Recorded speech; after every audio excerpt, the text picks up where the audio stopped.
I'm going to say. The other board will break it down a bit later, but it looks like Hans Niemann about to sink into a long think there. And I will admit, we of course were grabbing a bite to eat in that break between games. And David, I turned to you and I said, I have a feeling that this Hikaru and Carlsen matchup ends in this next game. I don't think it goes to tiebreakers because I think both of these guys are just willing to start throwing some pretty wild punches at each other. Yeah, we saw it starting to build up towards the end of the previous game. They were starting to get some crazy tactics on the board, both going for it. Here there was a pawn sacrifice, Black Knight recaptures, so we'll just do a quick action replay of the first few moves as Hikaru builds a big pawn center with white. We saw him open the king's pawn, the d pawn in this regard, and Magnus immediately challenging. This pawn was captured. The other alternative would be to push forward, but especially because the pawn's in front of the white king, it does feel slightly risky. Hikaru reluctant to take that risk, and he captures a pawn instead, asking the black queen to come out where she would have been hit, either by the white bishop or potentially by a white knight. Queen's coming out very early is high-risk strategy, so Magnus says, I'll bring my knight out instead. We were getting excited here because it is a pawn sacrifice. White can choose to defend this pawn, although that comes with a lot of risk attached. Black will likely strike out at the edge of the board, and the black rook coming into the game, this just looked too risky for Hikaru, so risk management from him. He pushes a pawn, allows a recapture, but now he's arguing that the black knight is vulnerable. It's moved twice already. White has built pawns, and it's something that Hikaru and Levon said in the pre-game analysis together. They were trying to build the Maroczy bind structure. If White gets one more move, he'll push a pawn forward, and all pawns on light squares, you know, make it very difficult for Magnus to break out. Does this do anything to prevent the Maroczy bind structure from coming out? I think it encourages it. Invites it, huh? Yeah, the black pawn might step forward now that the black bishop is out. So before black is able to break the center open, I mean, that's high risk because both kings sit in the middle, but this pawn push is the move I'm expecting. It's very Hikaru-esque. It feels like either this pawn push or maybe the white knight coming out just to protect the central squares. This is the Maroczy bind for anyone familiar with middle game patterns, pawn structures in traditional chess. And both positions that we've got in front of us, just no symmetry on the board. And you know, with all the chess action that we've seen, these best on the planet sort of play out in freestyle chess, there's one takeaway that I've got from these positions, that whenever there is a major, a queen or a rook, more towards the center of the board rather than the corners, I think those symmetries in the opening get broken up very quickly because you're able to get a pawn break in defended by one of your majors. While on the corner of the board, we've often seen patterns where there's copycat chess being played on. So I think we are in for an absolute treat with 7-0 being pulled out on this one, and that queen as it is, open lines, open diagonals, and I think a lot reside. And what adds to the tension is that this is the final 30-30, you know? There's no coming back from this. The margin for error is non-existent. It's very stable. Magnus has been...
Ahead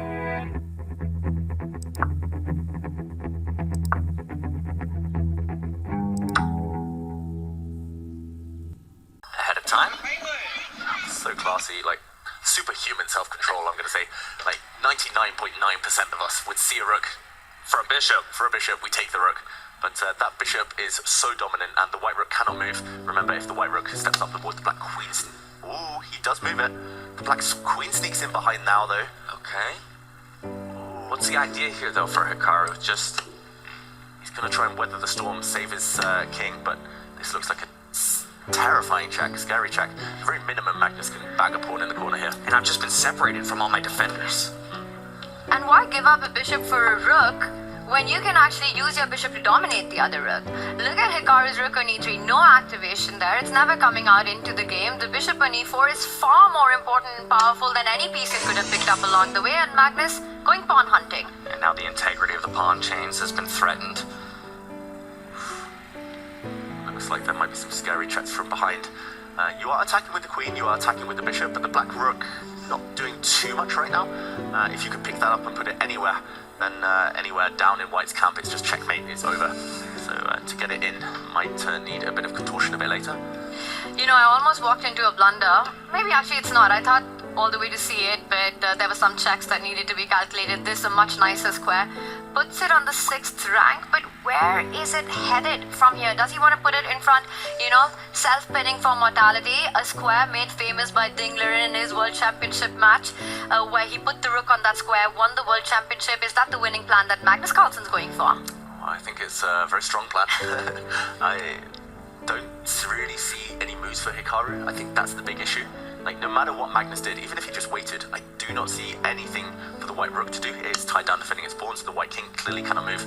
The white bishop throws itself in the way, but that hangs a pawn. That hangs a very important pawn on the other side of the board. The black queen can now just pick off, and the black pawns just have been sitting there for so long, blocked, stunted, so close to promotion. Yeah, you blunt one idea, but you open another for your opponent in the process. And that's the thing, right? It's tricky to be on the defending side because defenses are overloaded. You can stop one, but not everything on the board. And now, what might have appeared as a liability, double pawns on the A line, are going to become Magnus' biggest asset. There it is. Hikaru has no choice but to admit defeat here in his very storied matchup and career against Magnus Carlsen. Magnus Carlsen once again comes out on top.